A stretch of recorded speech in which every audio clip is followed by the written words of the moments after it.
What's up, guys? This is your boy James, aka 68J, coming to you on this amazing Tuesday. I've got an incredible guest, guys, someone that I have a tremendous amount of respect for. The man, the myth, the legend, the one and only, your boy Quincy. Quincy Jones in the house. Quincy, how you doing, my friend? How are you doing? Man, I am doing fantastic. I can tell that you obviously you know that you were going through some things as far as like dental. I had a bit of an emergency. And I would imagine that you're probably taking some kind of pain meds or something because I can hear kind of like your spirit. How are you doing right now? Is it you still kind of dealing with the pain of that? Yeah, I'm doing all right. It's no big deal. Okay. Well, I just want to make sure. And by the way, guys, appreciate each and every one of you guys being here today. Make sure you go over to our Crypto4Life channel. I'll show you guys right here. Hit the subscription, notification bells, all that good stuff, so you guys don't miss any of the incredible information that we have for you guys. You guys can see it right here, Crypto4Life. You can also see this interview with Quincy and all the other amazing interviews that we've been doing this week, guys. So definitely appreciate you guys and all your amazing support. I'm going to ask you guys to also do me a favor. Let me go over to Twitter here and pull up Quincy's X page. It's your boy Quincy right here. You guys can see him. Let me actually get that up right here on the screen right there. So go over to @CoinClubQuincy and follow Quincy, one of the most brilliant minds. I call him a young Einstein. That's who he is to me. I've been in this space since 2017 and definitely love everything he's doing, his mindset. And so we're going to go with some questions. Before we do, let me just start with this. Number one is I appreciate you being here. I know, again, you went through some things as far as your dental, so it means a whole lot. And that contributes to part of the reason that you're not on video right now. So I definitely appreciate you being able to at least be here from an audio perspective and let us tap into your story. So before we get into crypto, if you don't mind just sharing who is Quincy Jones, aka your boy Quincy, before having to do anything with crypto. Can you just kind of take us through your journey if you don't mind? Yeah, I got a bit of a background in cloud development. I used to work for a private equity firm, and for the longest bit, I focused on tech transfers between, I guess you could say like on-premise systems and cloud. And then obviously like as like crypto sort of picked up, moving into crypto systems as well. Nice. I love it. I love it. Now, when, if you don't mind me asking, when did your journey in crypto start? Like what year was that? Um, Might have been 2021 maybe. Okay. Okay. So you've been in for a solid 3 years or so, and that's amazing. Now, obviously, we see that you have a lot going on with XDC. I've actually saw you. I think this is the second year that I've attended XRP Las Vegas 2024. How did you? We're going to ask some questions about XDC, but how did you get involved with being someone, obviously, besides being a brilliant mind, of the fact that you've shown up to those last two events? When did you take notice or get involved in that aspect with XRP? Yeah, when I was working at the private equity firm for a bit, XRP was just one of the technologies that we started getting into in terms of starting to build out some of our solutions, primarily around like financing and lending. So yeah, XRP just happened to be like one of the primary technologies that we were sort of interested in, on top of like Corda and a few other technologies. I love it. I love it. So, with that being said, obviously you were there with some really powerhouse people on stage. We had lawyers, we had just a lot of brilliant minds. One of those minds is a gentleman by the name of John Deaton. And I just want you to, if you don't mind, obviously, he was on stage, you were on stage, not at the same time, but I'm sure you guys have met each other on several occasions.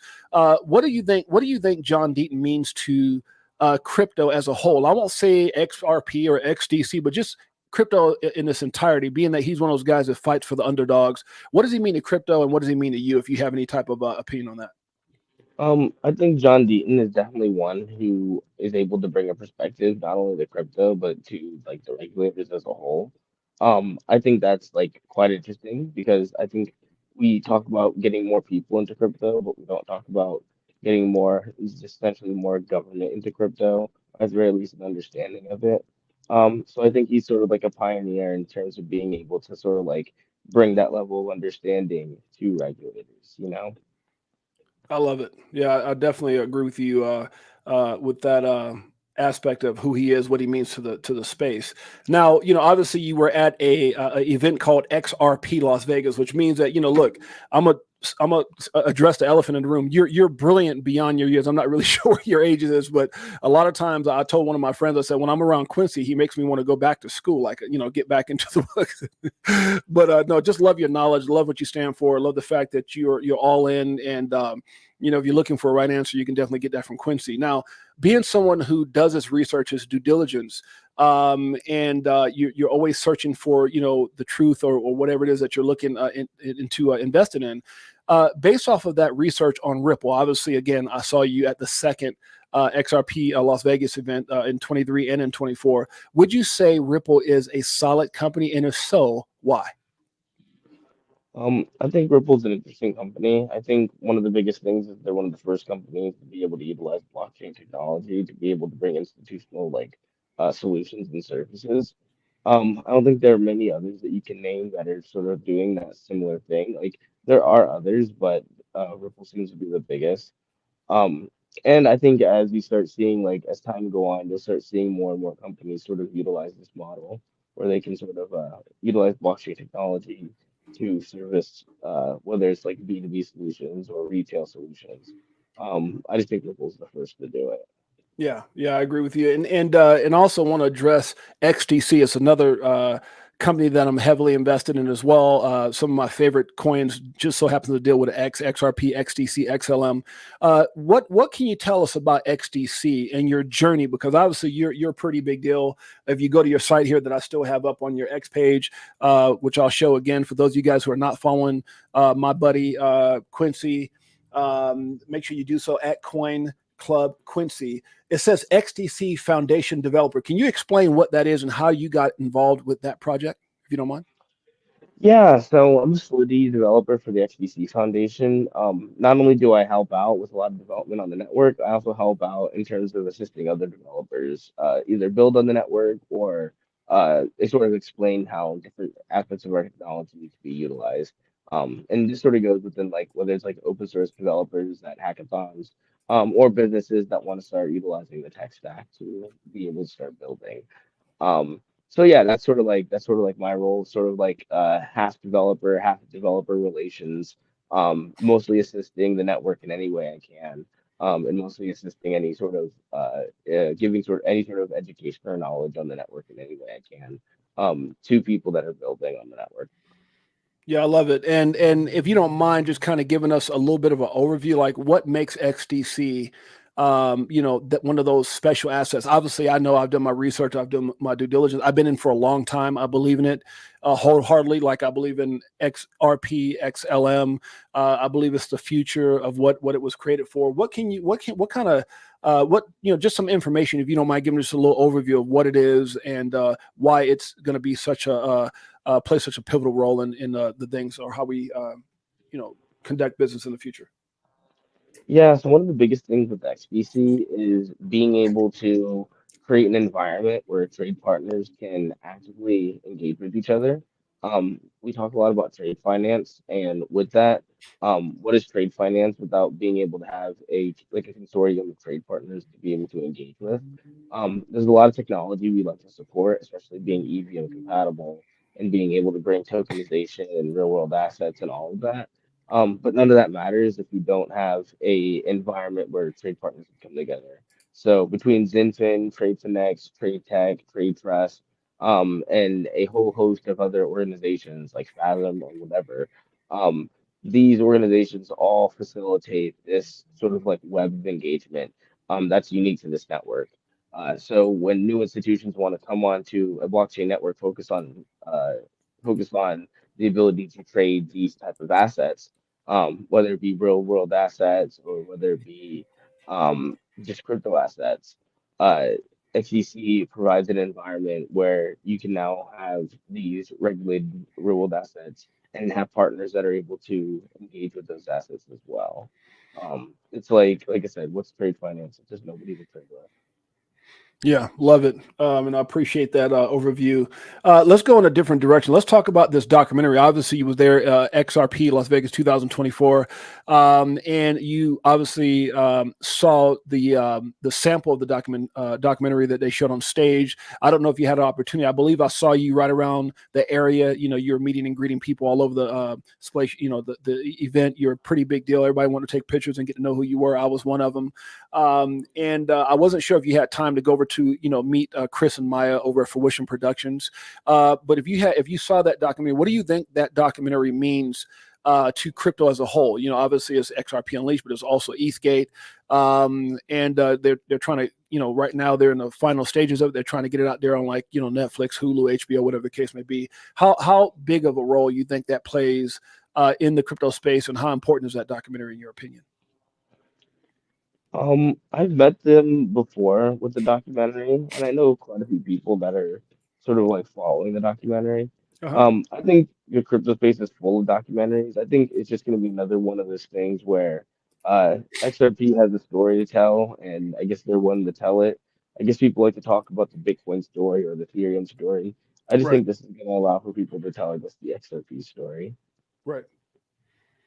Fair enough. Fair enough. Now, your thoughts on, one of the things that I talked about with the SEC going after Ethereum, and the question that I had here is your thoughts on the SEC going after Ethereum as a security. Do you think that's like a justice thing? Do you think it's something they're just trying to give us a false sense of, okay, well, hey, everyone's been screaming about this whole, this scandal, this and that, and so they say Ethereum's a security, but then you hear lately here in the last probably 48 hours where you see it looks like Ethereum ETFs are going to get approved and may even get approved faster in the process than Bitcoin ETFs got approved. So, what is your take with, just the SEC now saying it's a security, but yet quickly they're supposed to be, at least the rumors are, they may be approving a Ethereum ETF here pretty quickly. I just think there's a lack of organization when it comes to the classification of these assets. I think it's sort of like a gunslinger in a sense. Instead of looking at each asset and evaluating what makes the asset and what type of class it falls into, I think it's sort of a case by case basis and kind of just based off like how much money sort of tends to be involved in each one. Yeah. And that reason I say that is each one will get treated as such. So obviously, more projects that have more money may get a little bit more attention than others, and that's kind of the only way that they'll go about enforcing. I don't. I just think it's just lack of organization. I think this is a new space with a lot of new things. People get really upset with a lot of these guys, but they're Yeah. old geezers, dude. Like, how many of these guys need their grandchildren to reset the Wi-Fi? Like, Right. like no. But no, I just think it's just they don't know what to do. Yeah. And to be honest, not to be that guy, but uh, it's kind of one of those things where the more of a fuss this is, the more it sort of justifies their own position. So there's sort of like this, like, I don't want to say it's like a political thing, Right. but there's sort of this element of like, oh, I can make this into whatever thing I want to make this into, is sort of justify my own position, however that is. And Right. I say that because I used to watch a lot of like Gary Gensler's stuff, especially when he was at MIT. Right. And it very much doesn't seem like he's even abiding by some of the things he said himself. Right. But it only makes sense in the fact that like, well, he wasn't essentially like, the SEC commissioner or whatever. So obviously being in this position, there's a whole bunch of other considerations to be had that clearly seem to be had. So Yeah, no, I agree with you. It's almost like not to, I've got this little character that I talk to on my show when I do my one-on-ones in this dumbass Gary, and I hate to say that, but it is what it is. But at the end of the day, I just feel like it's a puppet situation. Like he's actually, carrying out things and a part of the situation that obviously he doesn't agree with, because if he agreed with when he was first coming into the SEC, many people were excited because of his stance at MIT and some of the things that he talked about that were positive for crypto. And as soon as he got in, it just seemed like the whole narrative changed because he was part of something I think that was bigger than his own beliefs. Would you say that's a pretty fair assessment? yeah, I think there's a lot going on, and it used to be fun to follow, but at this point, I just think it's just one of these. Like I said, I think it's just a lot of games being played to justify a lot of positions to be had. Yeah. So Yeah, I agree with you wholeheartedly. Let me ask you this: since you brought up politics, how important are the elections this year? How big of a deal is that you think that plays in favor of crypto or not? As far as your opinion on that. I think it's basically irrelevant. I don't think either side has a particular like has a particular affinity for crypto, or anything of that such. But I think crypto is beyond like a political issue. It's almost like being in like 1998 and sort of Yeah, asking like what political party is going to benefit the internet. I don't right, think right, any political party benefited the internet, you know. right. There may be some people that sort of got it before others, but it's Right. sort of like that. Yeah, I love it. I love it. Now I'm going to ask you a question you may or may not have an opinion on. When you hear something as a person, it's not Quincy, the guy who, loves or who's very passionate about what he does with XDC, or Quincy who studied, or I'm sorry, who spoke at the XRP Las Vegas event. Just as a person who's in the space, when you hear of the SEC with all the things and all the cases they've had. I don't know if you followed, but you said you've done some research and followed Gensler, and you obviously know there's a lot of cases where they've gone after money. They've, some really corruptive situations. What was your thoughts when you saw them asking $2 billion for Ripple? Do you think that was a little bit over the top? Do you think there was a reason for that? Was there a strategy to that? Just your opinion on that, if you don't mind. No, I just think it's like I said, it's just uneven application of a disorganized system. Right. Okay, that's short and to the point. When it comes to like utility coins like your XDC, XRP, XLM, and many others, what do you see their potential? Not as far as price wise, but just their roles in the future. What do you see the potential short and long term? So one thing that I think people need to focus on is not so much the crypto asset, but Right. the tokenization of assets that can reside on these crypto networks. I think what's going to end up happening is these crypto networks are going to be used as a way to bridge like liquidity. So, or at least a way to bridge a gap in liquidity. So what may end up happening is as there's more of a demand to bridge these gaps, and all that is just it's just hard to find a buyer. So or a seller. So you can Yeah. use these networks to find more buyers and more sellers and bridge that gap um, as that uh, as that gap in liquidity gets bridged by or gets merged by tokenization, I think as you see the demand for people trading these tokens or these tokenized assets on these networks, the demand for the native token as capital to move value between these assets will increase. So I think as you start seeing activity on the networks increase, so will you see the total demand for the networks as well. I think that's all centered around bridging that uh, bridging that liquidity gap and the tokenization that comes with bridging that. Right. If you don't mind, I want to talk about, you've been in this space, you've got friends in the space. Obviously, you got a lot of fans in the space. When you see people who understand the importance of XDC, right, or XLM or XRP, and they get frustrated at the price because they see shiny coins like Shikaka coin. It doesn't really exist. I'm throwing it out there because I don't want to talk bad about any project. let's say there was a meme coin called Shikaka, whatever it is, and that coin went up 1,500% in a week, or you hear stories of people putting in $100 and it goes up to several hundred thousand or $1 million. Obviously, for every story that you hear like that, there's probably tens of thousands of people who get wrecked, right? But people just get frustrated right now when they look at, oh man, XTC is not moving. It's so amazing, or XLM, XRP, and they get mad because they're like, I'm seeing these crap coins that go somewhere, but they don't understand, or they're focusing on the wrong thing. What is your take on that? If you were to say, as far as being patient or whatever that is, of people's frustration. Like this isn't like a patient thing, this is a perspective thing. Like 90% of the projects out here are just blatant frauds. So Yeah. they're like blatantly meant to be like up in price and crashing whatever.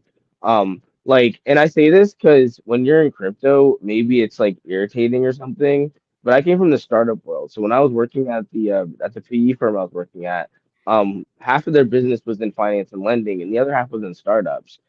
So I've been in the world where you see people with stupid apps and stupid ideas get millions of dollars, and you're like, how the fuck? Why?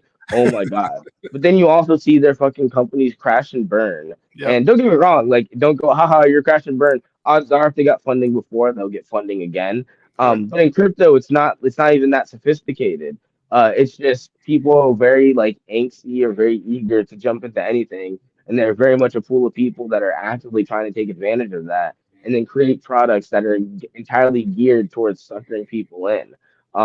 If you were to take out all of basically, if you were to take out all of the essentially the ridiculous nonsense coins, scam coins, whatever, and only held in a set of technologies that essentially had any level of longevity past a season, what would essentially be the total amount of volatility between the assets? Like, would we see 10,000x? You'd probably see a 10x, but I think these 10,000x, 1,000x, whatever x, these things are just entirely unrealistic, not because crypto is unrealistic, but because these are coming from projects that never had any sustainability. Like I said, like it's easy to go, oh, that person's company is worth $20 million, but it's also easy to go, oh yeah, like a year later, that person's company is worth nothing, Right. and like I'd much rather be a part of the company with. No, I get, dude. Like I say this because in the startup world, everybody talks about their equity, like, oh, I got equity in this company, oh, I got whatever, or whatever, whatever. And it's sort of a meme that everybody has like this worthless equity, but ooh, maybe it could be worth something. But then it's also a meme that, oh yeah, my equity is worth 20 million on paper. So it's like, yeah, you got this like influx of capital for funding for your startup, and technically on paper, your equity now is worth X amount. And it's like it's all bullshit. I see this in crypto too. It's just way faster and way stupider.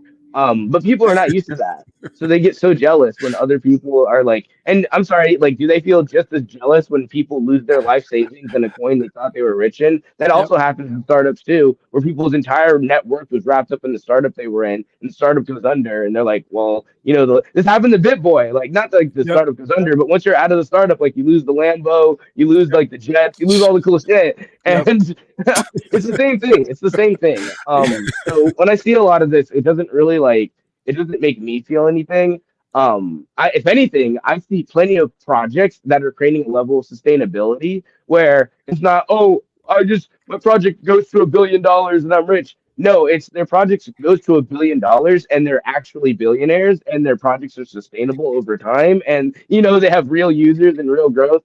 So that's what people are actually focused on, or at least people that are actually building, that are actually trying to do anything, is actually be real billionaires and build Right. something that has a sustain. Like you said, like no one wants to be Mark Zuckerberg. Do it because Facebook went to the moon. Facebook is the biggest application in the world. Like, you know Yeah. what I mean? Like, it's not just let's go to the moon. Like, it's actually trying to build something bigger. Yep. So at least when I look at a lot of these things, that's what I see. And that's basically everyone that's getting rich. If your application's even the slightest bit, even the tiniest bit useful, or even a tiniest bit valuable, if you can't make a little bit of money with the application, you could probably sell it to somebody. That's a whole business, actually. So there's this element of like, if you just try to create something genuinely useful, become genuinely very wealthy, even for things that are like not even the biggest deal ever. Like, Right. and I say this too because it goes the other way too. Like, you can see someone build an app, and it's like, oh my god, that's not the biggest whatever thing ever, but it's genuine, so you can actually see them grow. I see play, dude. It sounds weird to say this because like I see plenty of people like this where they're like, oh, I blew up in $20 million and $10 million. Look, there's some people in this, and maybe this sounds kind of rude coming from me, but there's some people in this that it sounds so mean coming from me. If it was anybody else, it wouldn't sound mean. But there's some people in this where they'll make it in crypto and that's it. Like they have to make it in crypto. Because when after they made X amount of dollars, well, they can't go back to whatever they were doing before. Right. And I say this because there's a lot of people that get into scams, make tons of money, and congrats, you made like $2 million, but now what? You either have to get into another scam. No, and I only say that because good for you. Do your scam, do your thing, whatever. The thing Right. that sucks is the risky behavior that got you those millions is the same risky behavior that's going to cause you to lose it, as opposed to having some level of competency.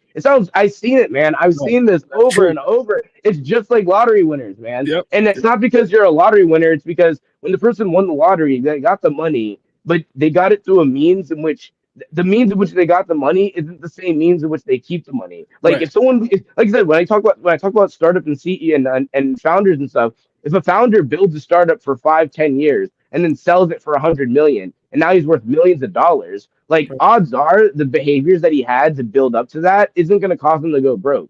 That's But right. we're in a space of degenerates right now, dude. I know plenty of people, and I don't say that to be mean. I only say that because there are people that'll blow up, make $20 million, lose $10 million, and then go into deep depression. And then they don't know how to win it back because they didn't really make 10, 20. You know what I mean? Like, it gets really fucking wild, dude. So yeah, I'm not too worried.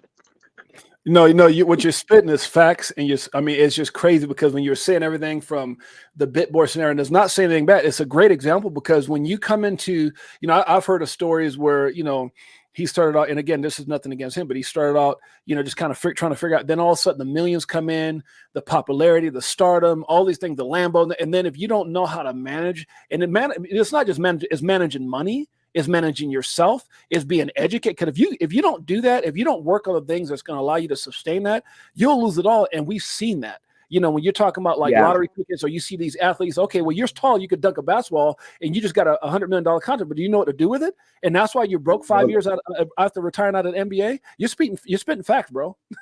Dude, nobody talks about this, man. What I'm about to tell you is probably it's the most tragic thing in crypto. No one talks about yesterday's winners and today's losers, bro. People who are millionaires last bull run and then invested in a bunch of other tokens and then lost it. I don't think you understand. For every like guru out there person that's saying, look how much money I made, there's like 10 guys that were that guy last bull market. And like I said, it's because it's not like you build up these millions doing something you and I don't want to say people got lucky. People got very strategic, but then they try to replicate that, and it's just as risky. And I only say that because I the thing that scares me, so just like you said, the ball player, right? So like let's say a ball player, let's say they're making a $50 million contract, or even less than that, $20 million. And let's say they lose 10 million or something. Let's say they got into a business, something, they lose it. It's gonna suck for them, but in some part of their mind, they're like, look, if I keep playing ball and I don't get injured, I can make that money. I know plenty of people that are not in that position right now. And it's like, I'm telling you, it's because, and I say this because when people have small crypto or small like portfolios, people talk about this all the time, like don't trade emotionally. But what happens when you were just a regular person before crypto? You walk away with $5-10 million after crypto. Your portfolio fluctuates $2 million now. You're panicking, you're freaking out, you're emotional. You invest in more crypto. Like I'm telling you, man, and it's the results are tragic. And like I said, they're not like these ball players. They're not like these like CEOs or whatever. They're not like you're not Elon or something. Like so, once you lost the 2 million, the 5 million, the 10 million. I say this because people don't get how hard it hits, and I think it hits certain people harder when you don't think you could ever make it again. And I see it. And I'm like, oh, dude, like, and it's like, dude, you shouldn't be stressing about losing 2 million in volatility when you made 10 million. But now you're gonna freak out and ape into like Doge Jr. now because you think you can make it back, and now you know what I mean? It's just like, oh god. No, you're spitting facts. It's funny because when you go back to the you talked about the NFL guy. I had a friend of mine who was a Hall of Fame football player and a business partner of mine back when I was in California with my companies.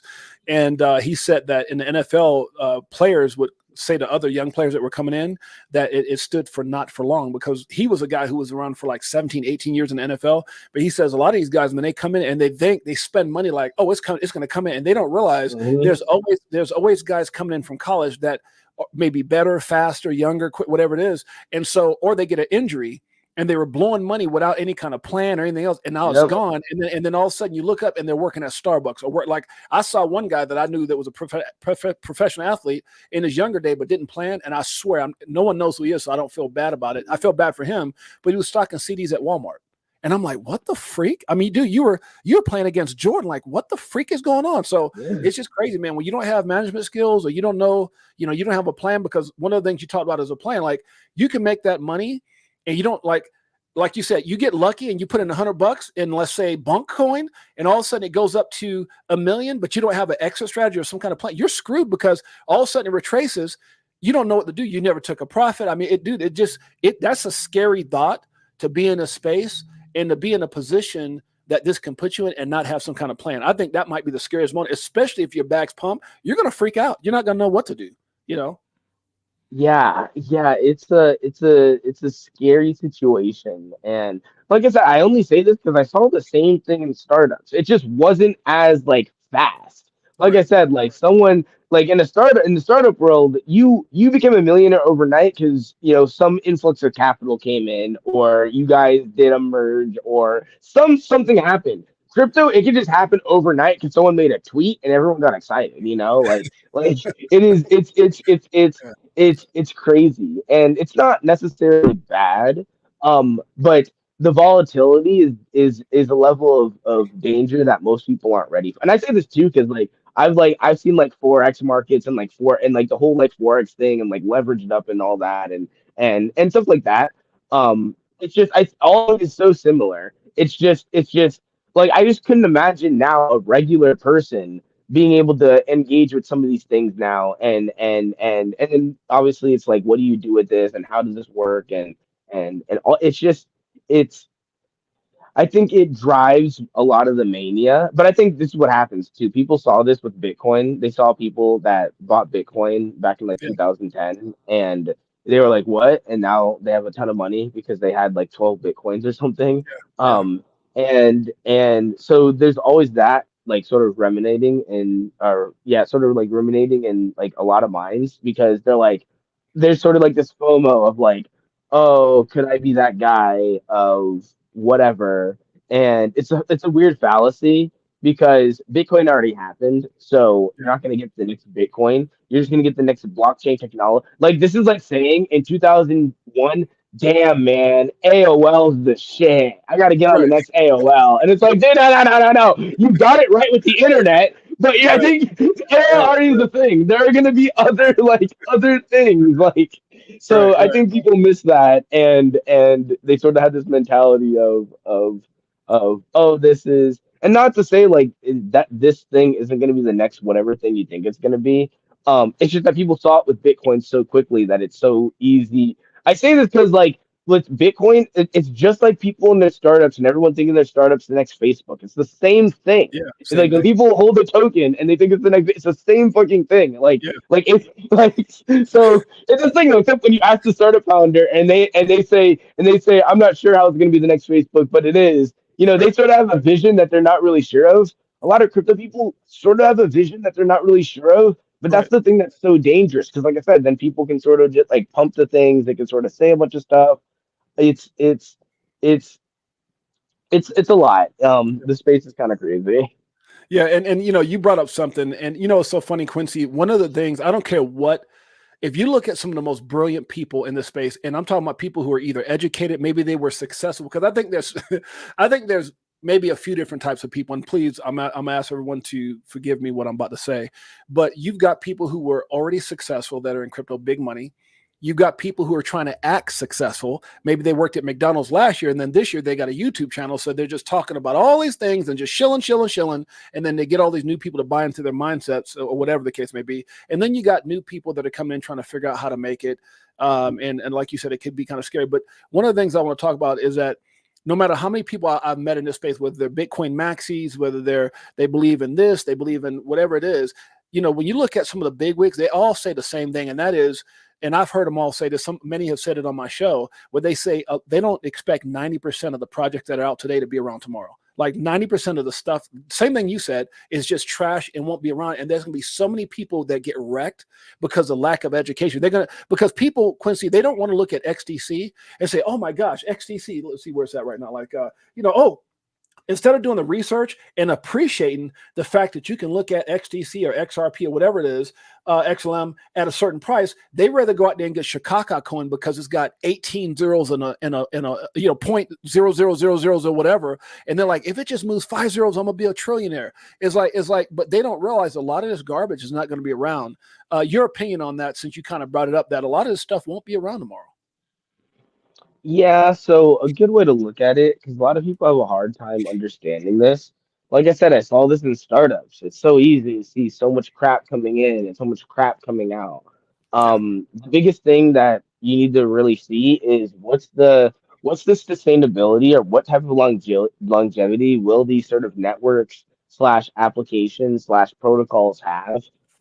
in terms of being able to build and grow a user base. Everything lives and dies with the user base. So if the user base is a bunch of people hopping in on a meme, well, then when the meme dies, so does the user base, right? If the user base is based off of some sort of fundamental activity of the application, well, then as the application becomes more active, so does the user base, or so does the growth of the user base. Right. So yeah, a lot of people like have this like mentality of like, what do you mean? What do you mean all these companies? Well, just ask yourself, do any of these apps look like they're gonna have a growing user base? And I don't say this like as any trivial thing either. A lot of people will say community, community, community.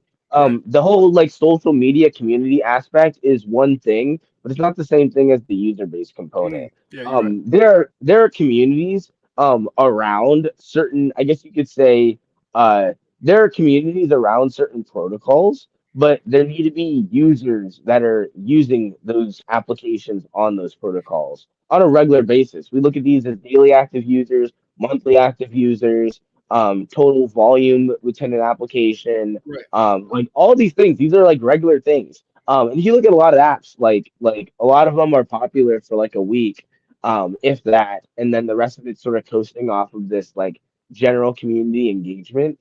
But you need more than that. You need people actually actively engaging with the applications, with the networks, with the applications on the networks, whatever. Yeah. Um, and so when people like look at different networks and different technologies, the biggest thing you want to see, at least for a network, you want to see what applications are on that network, and then how big are those users growing on those applications. And then when evaluating an application, just look at the growth of the application. Right. It's hard to look at it because a lot of people don't really look at apps like that. Right. But the biggest thing is it popular? Like, are there more people using it? And not in like a trivial sense of like, oh, hypothetically in a vacuum somewhere, if everybody did this. No, seriously, like how many people, like if it was a regular app, like a regular Web 2 normal application, how many people downloaded your app, dude? Like, Yeah. you Yeah. know No. what I Yeah. mean? Yeah. Like, Exactly. Yeah. Do you feel that when you see stories, and I know some of this is off our script here, when you see stories um, like I looked at something that would talk about the top, coins, or as far as you saw like dog with hat. I don't know what the hell that is, but I know it exists as in the top 100. Or you see bunk, or you see, some of these other coins. When you see stories like Doge, that when it was created, it was a joke. And I'm not talking about any of these coins. I'm just asking your opinion. And it was created as a joke, wasn't based off anything. And all of a sudden, it gets some adoption. It gets a community. Elon starts talking about it. Do you think those stories of where it's at now and the success of coins like that, is that a good thing for crypto, or a bad thing in the sense that people see that, so then they start chasing dogs, cousins, groomers, meme coin, and stupid stuff like that, thinking it's going to be the next great thing? like so. Okay, so there's a few things happening here. The first thing is people aren't really investing in the coin, they're investing in the meme. Okay. So, like, here's the meta of the meme. The meme is, oh, coin name funny. Everybody think coin name funny. As coin name get funnier, price go up. Why Mhm. price go up? Because more people think coin name funny. And it's a weird feedback loop of a meme. It's like, and I say this because like that behavior in itself isn't necessarily like inherent to crypto. You see this with like GME and like GameStop stocks or whatever. Gotcha. And the more people that are in on the meme, the stronger the meme drives, the higher the stock or the higher the token goes. Now in crypto, what I think this does is it creates a lot of confusion. I think people are sort of like familiar with the idea of like penny stock, pump and dumps, Wolf of Wall Street bullshit. Right. But people don't get, and this is what I love, that it's like a love-hate thing with crypto. People don't get that uh the only reason why a lot of the Wall Street broker, whatever, pump and dump stuff, the only reason any of that even happens or can happen is because those brokers have access to the tools and to be able to engage in that. Now with blockchain, anybody has the tools to be able to engage in that. So that's all you get. It's really no different. I wouldn't be surprised if there's a whole class of companies that are just like bullshit dog shit companies that just get pumped. Like I Right. wouldn't be surprised. Like, but the only difference is with a company in your mind, you can think, oh, there's some team of people out there doing some stuff to run this company or whatever. With crypto, well, with the meme, it's just driving the meme, which Right. is in a weird way just like pumps it harder. Yeah. But the thing that I think sort of confuses people is if the whole premise of crypto is to get in on the meme and they got in on the meme, what's the point of crypto? It's like, and I only say that because once you got in on the meme, if you're somebody who got in on Doge, you're probably like, cool, I got in on Doge. It was a meme. It was hilarious. Right. Congratulations. But what does that have to do with like any of this technology shit? You know Yeah. what I mean? And I get this too because this happens with memes all the time. I think a good example of this happening outside of the crypto space is the NPC meme. Have you seen that on TikTok? I haven't seen that. No. So it's just people pretending to be like an NPC character out of like a video game or a movie. Like somebody pretending to be like Miles Morales or someone pretending to be like Elsa or something. Okay. Or pretending to be like some random ambiguous character, and they just say the same phrases over and over again. Mm, And that became super popular, not because it was popular, but because people were commenting on how weird it was. It was like a meta like meme. right. So it became more popular the more people talked about how popular it became. That's Right. exactly how like meme coins work. So and it's just pumping a meme. Like there are different ways to pump a meme. If you have to buy a token to pump a meme, you buy a token. If Right. you have to make a video to pump a meme, you make a video. If you have to share a retweet or Elon's retweet to pump a meme, you share the retweet. Right. All of these is just pumping this idea of getting in on the idea, or getting in on the joke, getting in on the conversation, getting in on it. Almost has nothing to do with the tech. But with that, it turns into what's the point of the tech? Now, I only say that with social media, it's easy to see that like this TikTok meme is just a TikTok meme, and Right. there are other TikTok memes like it, and there's more to social media than TikTok memes. You know what I mean? That Like, makes there's a way that people can engage with each other. There's a way that people can use it as news. Yeah, people don't get that level of like criticism or that level of depth with crypto. So they get to the meme part and they're like, I don't get it. They like, did you see this with like the NFTs, the Board Ape stuff? People get, right. oh my god, the NFT, the token, the meme, but I don't get it.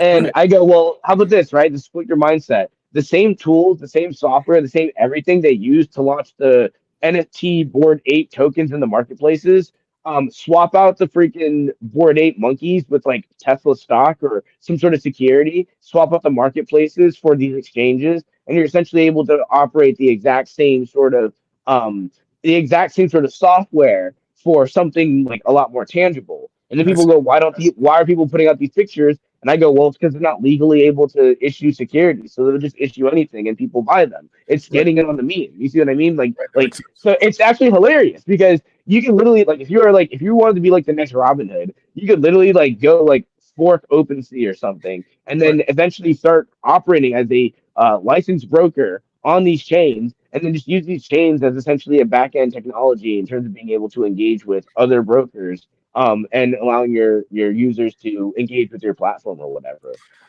It's the same thing, and it actually be a lot. There's a whole lot of benefits that go into being able to utilize blockchain technology, Uh-huh. mostly being able to offset hosting costs because of the decentralization, and being able to interact with third party applications that also reside on the same network. But it's one of these things where uh, these things get overshadowed because of the Right. meme, and people all get in on the meme. So, like I said, it's almost like I'm trying to think of like a meme of like I'm trying to think of like a good example of something being misunderstood because something about it got way too like hyperbolaized or something. Right. Um, I'm trying to actually here's a good one. Maybe Taylor Swift being at the Super Bowl. And Okay. you know why? Why is that? So the Super Bowl became bigger because not because the Super Bowl was bigger, but Right. because everybody was complaining about all the Taylor Swift people that are now watching the Super Bowl. So you now have the Super Bowl, right? Everyone Right. watching the Super Bowl. You have Right. Taylor Swift fans watching the Super Bowl, but Right. now it's even bigger because everyone's talking about the Taylor Right. Swift fans that Yeah. are Yeah. now watching the Super Bowl. Has nothing to do with the Super Bowl, right? Taylor Swift fans don't have any idea how football works, but Yeah. they're still all watching the Super Bowl now Yeah. because of the meme. You see, Yeah. like, Yeah, yeah, and I can. You're so funny you said that because I wouldn't even think about this, but it's funny because me and my wife we're football fans. I'm a Cowboy, she's a Raider, and we have a daughter who's dating a Chicago Bear. And so it's funny because we watched the game, and I remember when the Kansas City Chiefs would come on, and I can only think about all the people that were paying, Pepsi, Nike, who were paying for all those multi-million-dollar spots to get mentioned, right? And the whole time the game was on, because she's dating the guy Kelsey, they talked about her every other play, and it was like, oh, look at Taylor, he's talking to Taylor Swift, and as you're thinking to yourself, like, oh my God, am I watching the NFL game or a damn Taylor Swift documentary? But see, that's the thing though. Like, imagine this, right? Imagine being from being like Europe or something, and this is your first time being introduced to football, and you're just like, dang man, like is football like about the girls they're dating? Like, is that it? Like is that like the football game? Like, and you go, no, the reason the Super Bowl is big is because the teams and whatever, and you go, but like half the game was about Taylor Swift. So, you know what I mean? It can be very easy to go, like, wouldn't that be the thing everybody's interested in? And it's like, yes, but no. But it's like, yeah. I'd be pissed if I was one of those big companies that paid $10 million for a commercial and then she got all the press. I'm like, dude, what did I pay? Yeah. Does that mean I just need to have someone go date NFL guy? Anyway, that's kind of funny. That's a great point. Now, in your world, obviously, in a crypto world, you're a big deal. In your world, I would imagine you got a lot of friends and family that look at you and go, dude, what are you doing? Like, you've had a tremendous amount of success. I'm sure you got family and friends. I say all that to say this. What is the mindset or what is the approach? Because I say this all the time about appreciating the moment, recognizing the opportunity. Like you talked about the .com boom, and me and you, I don't know what you were doing at that time. I wasn't involved. My parents didn't get into .com. Obviously, that could have been life-changing for our family if they'd have got in early. What are you saying to your family and friends and to people who look up to you about appreciating this moment? I think it's a once in a lifetime opportunity, because there are other things that went out there, like that was out there, like Amazon starting and Microsoft and Apple, and it took people probably who had some pretty good money, or maybe that were in a circle where they were aware of those things happening. But to me, crypto might be one of the greatest forms of capitalism as far as anybody can do it. It's not predicated off of you being tall and can dunk about. Like, my name is not just 6'8". I'm actually 6'8". I played pro ball. Or it's not about throwing a football, or it's not about can you sing like Taylor Swift. It gives the average person the opportunity to do something phenomenal. The average person, I always say, crypto to me is an opportunity for people to dream again, if they can recognize the opportunity and really embrace it and do things that's going to allow them to put their family and themselves in a great position. So my question to you is, what do you say to your family and friends, or people that are in your circle, as far as appreciating the moment and not letting it pass them by? So it's actually super funny. It's funny that you bring up the .com bubble. I was literally like in kindergarten, so I don't think you're but definitely missed that out. It definitely feels like the meme of, dang, if only I bought a house in 2008 instead of being like first grade, Right. everything would have been so. but anyway, the thing that I find interesting is, so it's funny that you say it's a once in a lifetime, because I've seen this. I'm having like deja vu, and honestly, every day is turning into deja vu. Wow. So before I got into crypto, when I was in cloud, like into like AWS, into cloud systems, I saw this opportunity, sort of the same thing that people see in crypto, except I felt like I saw like the latter half of it. And when I was starting to like learn like cloud development and like get into like solutions architecture and all this stuff, I was like, dang, this is so sick. All the latest startups run off of freaking cloud. And oh my God, dude, if only I was able to like get into cloud development like in high school or something, man, I could have been working for all these different startups. Hell, Right. or even building some of these startups. Holy shit. And no. And then there's like a gap in terms of like people trying to find cloud developers, in terms of like doing on-prem tech transfers or being able to scale up infrastructure, whatever, right? There's a huge like race now. And it's like probably a bit more saturated now, even though it's still an amazing opportunity to get into. But at a point, there was this gap where, and this was like even before I got in the cloud. This might have been like 6, 7 years that this gap really was more pronounced before I even got into it. But if you got into cloud development, you would have had the pick of the litter for jobs. There was so much money going to new companies and new startups. So if you started up a company or a startup or something, it was really good to get new funding. the new applications that you could build allowed for capabilities that weren't there before. So now I can build an application and scale the infrastructure worldwide and basically swipe a credit card versus essentially going out into different regions and buying different data centers and setting up the data centers or renting out some other data set or whatever. I Right. mean, we'll essentially, like with a cloud system, swipe a credit card and scale that infrastructure all over the world. And you're able to have companies like Instagram have 12 employees when they sell to Facebook for $1 billion because Right. they're able to scale this entire, like Facebook couldn't even do that. Facebook literally had to scale to this multi-billion-dollar, thousands of employee company because cloud wasn't even a thing at the time. Right. So when cloud came into play, these new companies that could scale faster than ever before came into play.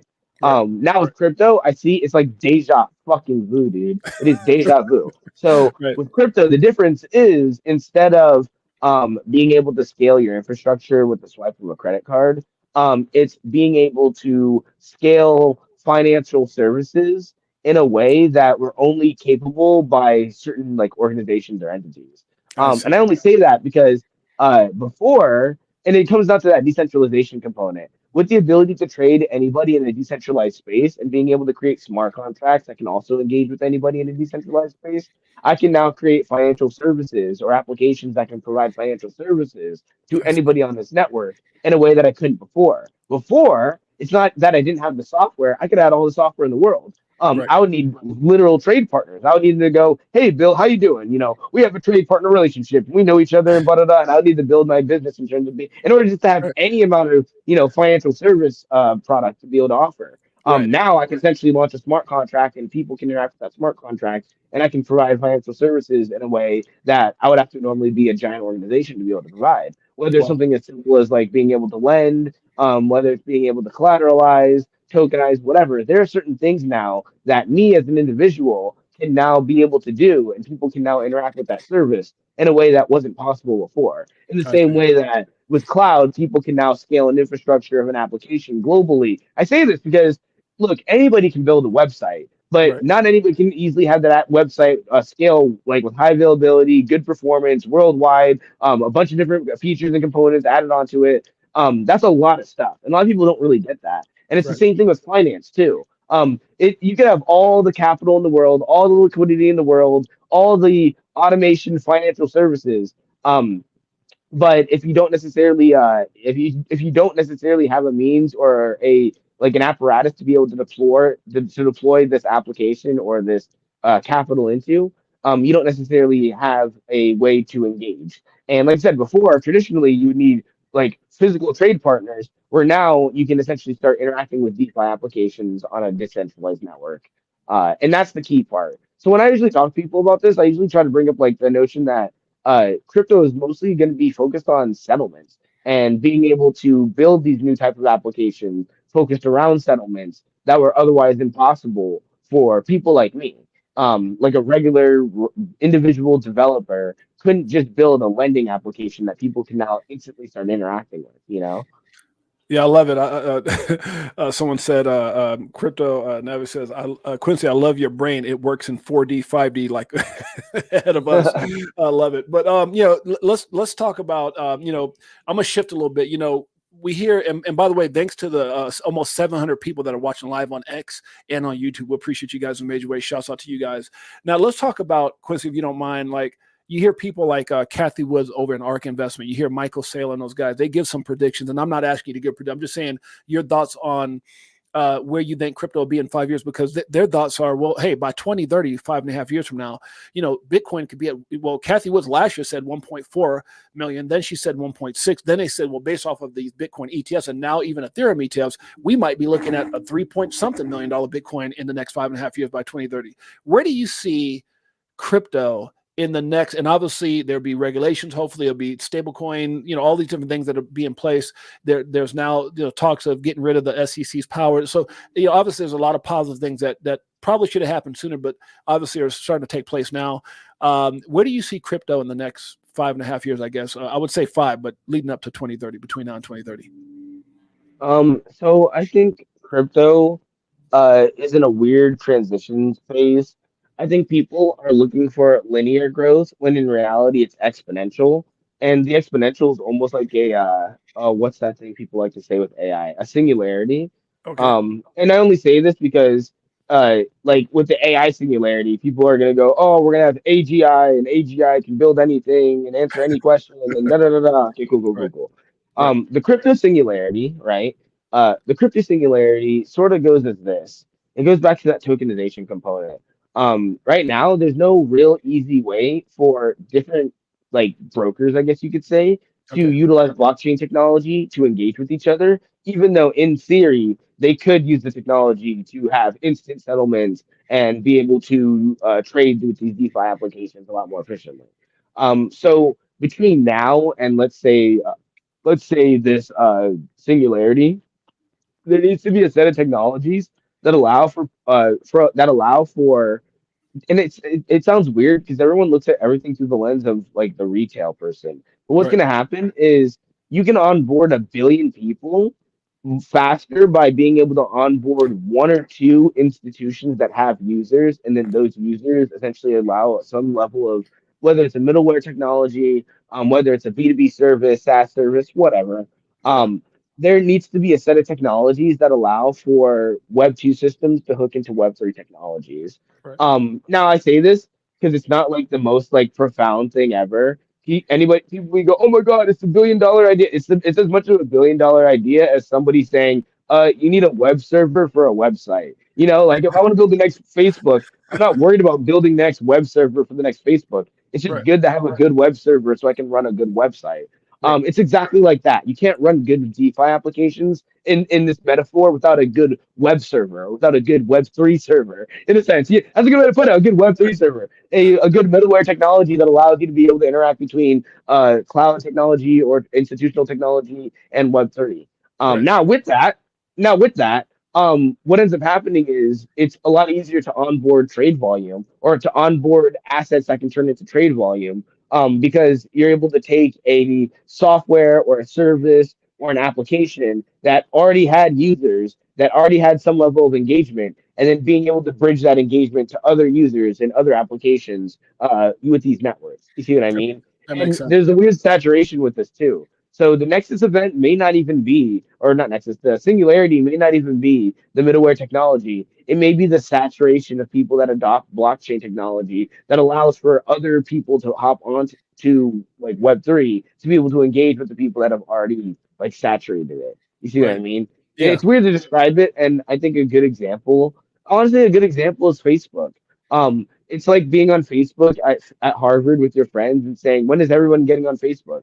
And it's Right. like, well, you see, you have to get, you have to install Facebook first. Like you have to create a Facebook account before everyone can get on Facebook. And let's say people don't even have computers yet. So it's like some people have computers, but not everyone. And some people who do have computers are going to get on. It's a weird like middle layer. Now, let's say the smartphone comes out. I bet Facebook got more users the first like 30 years of the smartphone coming out than it did the entire time it's been around, like Great up until point. that point. Great Just point. because of the smartphone, exactly. And I think Yeah. it's exactly like that, where once you essentially have a piece of technology that's able to take something that could already be like the next, it could the next Facebook, the crypto Facebook could already exist. It just doesn't have that technology to saturate itself on blockchain. Like you see what I mean? Like Brilliant, brilliantly said. Brilliantly said is why the last 4 months I've been bringing some of the most brilliant minds, and you guys can see why I have Quincy on here, which again, aka your boy Quincy. I'm so excited to have you on the show. Now I want to talk about, if you don't mind, let's talk about something that you were just mentioning. Or it kind of starts, it kind of goes in this direction. Why do you think people get caught up, Quincy, when you look at, like I said, XDC super undervalued in my opinion, XRP, XLM super undervalued in my opinion, and the reason that I think some of the frustration is because people don't know how to separate market cap from use case or what it was created for. I think some of these technologies like XFIN, XRP, XDC, XLM, they haven't really been embraced by those institutions in order to really make them flourish as they should. How would you explain that as far as people getting caught? Oh, the market cap would have to be this for that to happen. And do you think that there's a, do you understand, or what would you say in regards to people getting those two things confused? Whereas, retail versus institutional, because that is a big difference. I think if you're frustrated right now because of certain assets like XDC and others, you're frustrated for the wrong reasons. And I think once that institution looks and goes, oh my God, that XDC or XLM or XRP technology is what we need. I think that could, kind of like when you hear flipping a light switch, could be for any of those assets that I think haven't been utilized the way they were created. So a lot of these assets are being utilized the way they're created. They're just not saturated yet. Okay. And what ends up happening is, I guess here's a few things. So there's an expectation, and then there's what's happening in the market. And the Okay. expectation is like this sophisticated understanding of, let's just call this like the sophisticated economist understanding of how truly rational markets operate in terms of how people are able to conduct trade and whatever bullshit, right? And then you Right. have the speculator markets. Right. And right now, the speculator markets are just moving based on how people feel.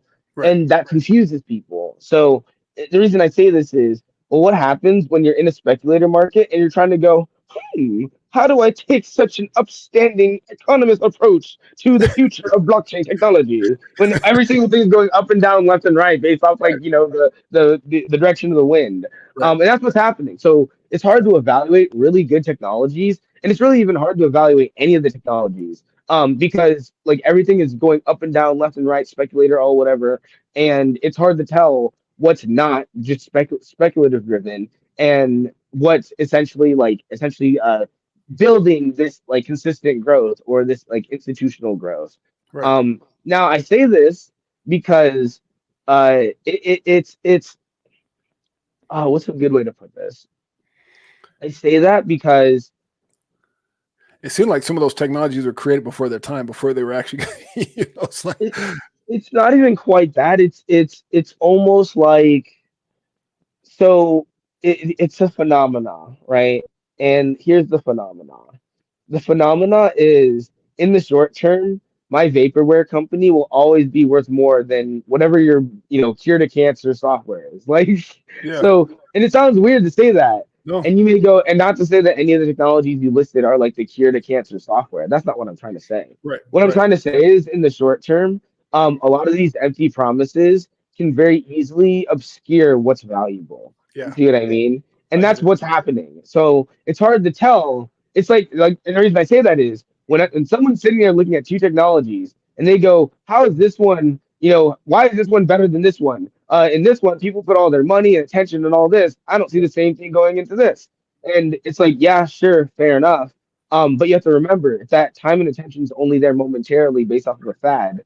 Was there any true value there to begin with, as Yeah, opposed to something like long-term sustainability? It sounds really weird, but like almost like in a sports analogy, it's almost like the difference between like your Tom Brady's and your Johnny Manziel's. yeah, Like you get the ones that flare up right off the bat, everyone's like all excited. But that's right. the thing that like when everyone's in college, how do you know who's gonna be who? You know what I mean? Like it's really hard. Like everyone's the crazy attention. Like whoever's like the hot shot of the week, they get all the attention, they all the stuff. That's such a crazy. And That's such a crazy statement, man. Because you're right about the stuff that's flashy, and then Tom was way back of the bus, and you would just that's brilliant. I love it.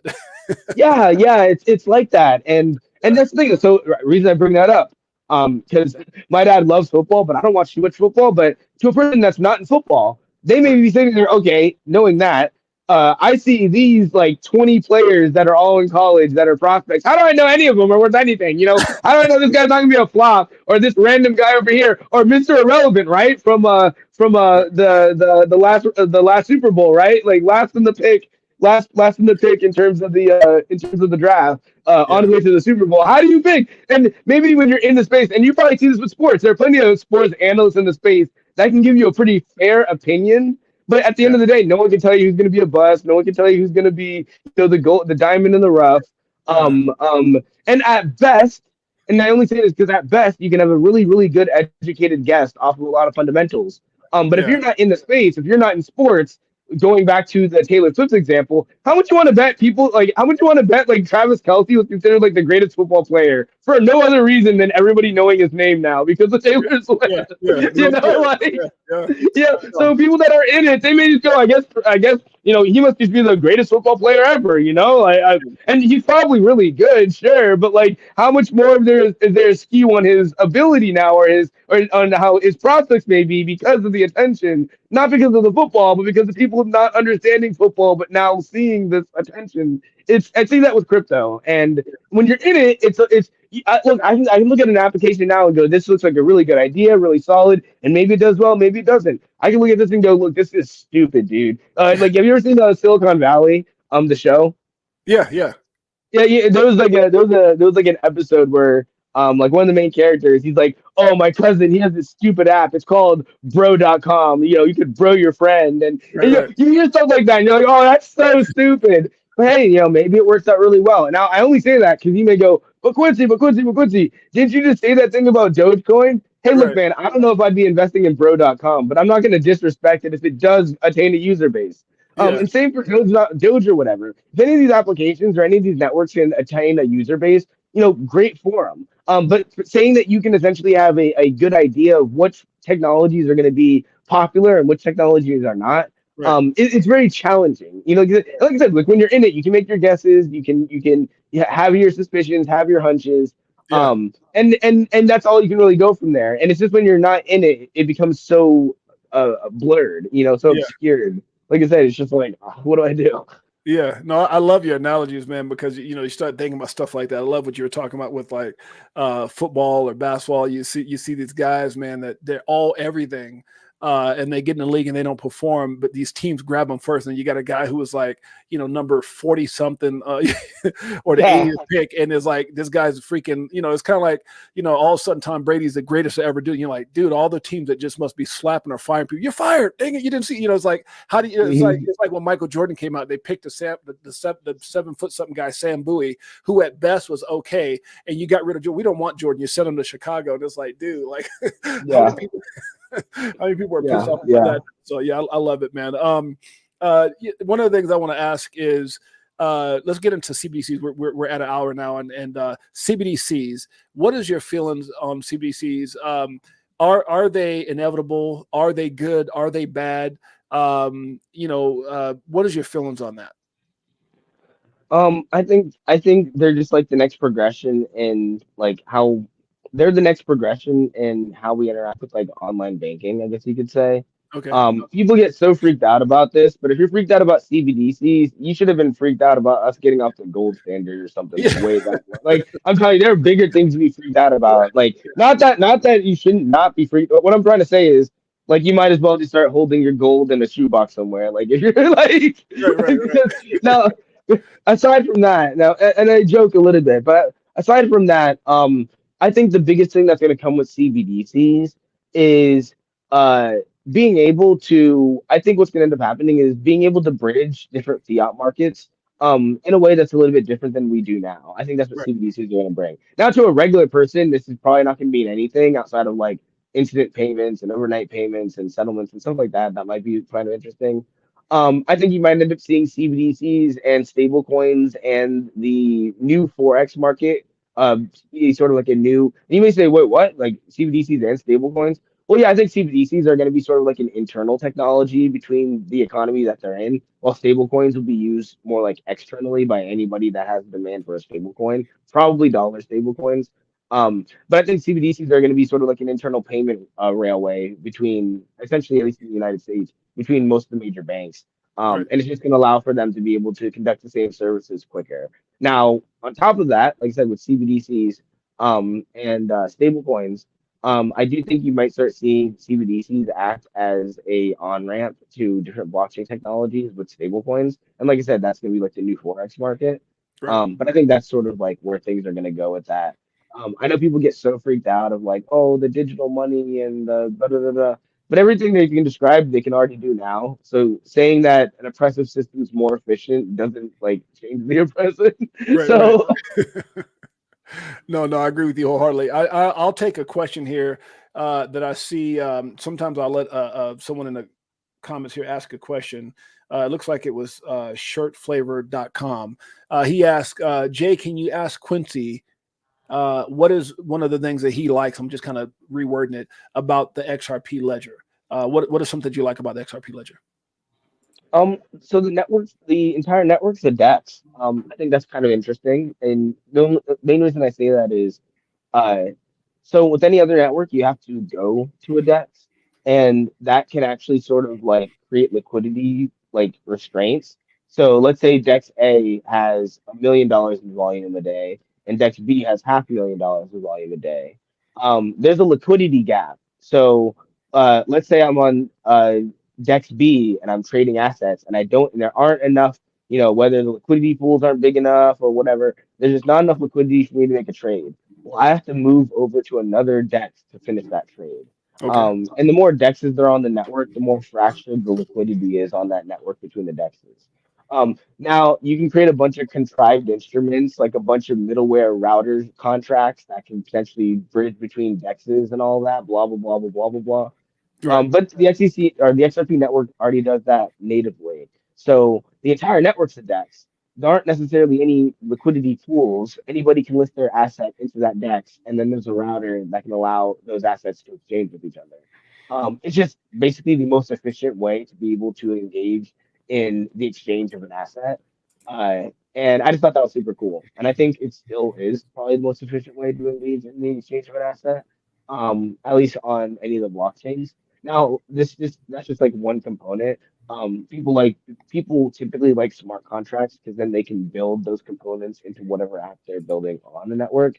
That's just a network. That's just a network component that's built in. I love it. I love it. You guys do me a huge personal favor. We're going to have one final question for Quincy. I appreciate him in a major way. Go over to @CoinClubQuincy. You'll see why this guy is so brilliant, respected throughout the whole crypto community. One of my favorite people in the space, and it's definitely an honor having him on the show.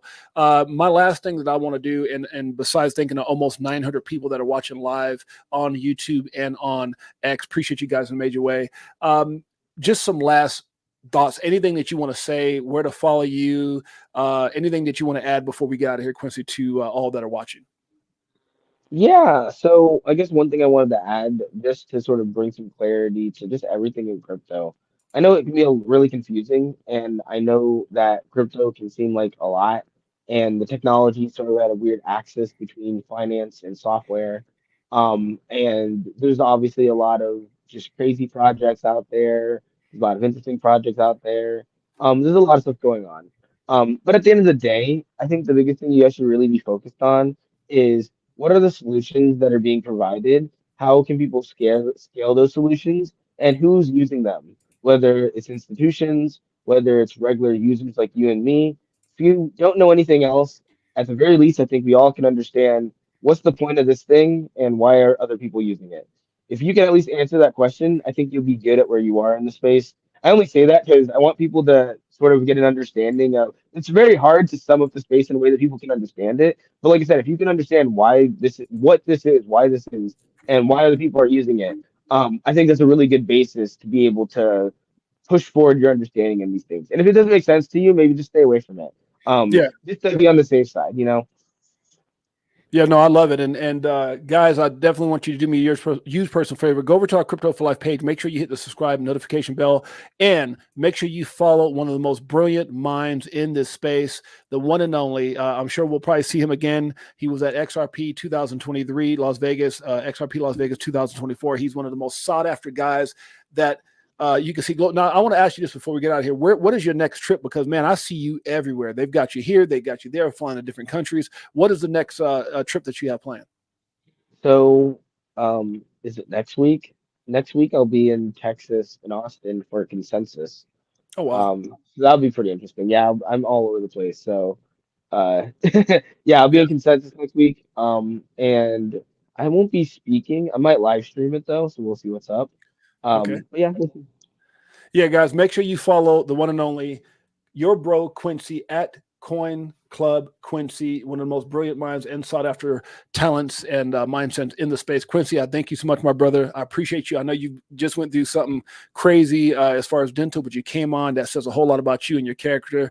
The day we were supposed to go on, you couldn't make it because you actually had that dental deal that came up, and then you still said, Jay, I got you next week. So it means a lot to me. It means a lot to the community. Thank you for being you and all that you do, my brother. I appreciate it. I feel bad about the camera because I didn't want to come on looking like a hillbilly. I'm in the middle of a dental implant right now, so Okay. I'm missing a tooth. And yeah, so Oh, wow. Wow. yeah, I was getting a flipper and all of that, but yeah, it's just the timing or whatever. But appreciate having me and appreciate everyone being able to come and watch. Yeah, appreciate you, my friend. And guys, until next time, it's your boy James, aka 68J, and the man, the myth, the legend, your boy Quincy. And until next time, peace. Peace, guys.